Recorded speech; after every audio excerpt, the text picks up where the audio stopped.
Epson L220 problem, green and red light blinking. So ito guys ang madaling solusyon sa inyong problema sa inyong Epson. So okay, gamit ang inyong screwdriver. So may tatanggalin tayong dalawang screw sa ibabaw, isa sa ibabaw na screw. Tanggalin nyo lang siya at isa sa gilid para matanggal nyo yung pinakang cover niya or yung scanner cover.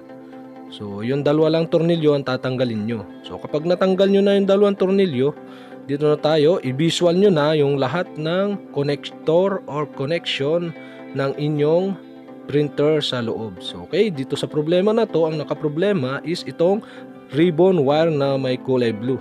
So ayun guys, so nag-loose connection lang siya, kaya ganon ang nangyari.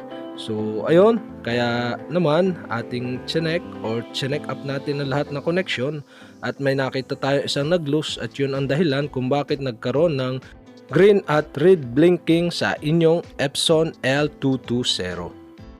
At kapag na-check nyo na, i-turn on na natin ang power para malaman na natin kung yun lang ba ang naging problema. So ayun guys, kapag green lang ang nag-ilaw at nawala yung dalawang red na nagbi-blink at yung green is stable na, ibig sabihin niya okay na yan guys. So ayun, successful na natin na naayos ang ating Epson L220 na printer. Ang problema is blinking green and red light. So okay, don't forget to hit the subscribe button and the bell for more video. Okay, thanks for watching.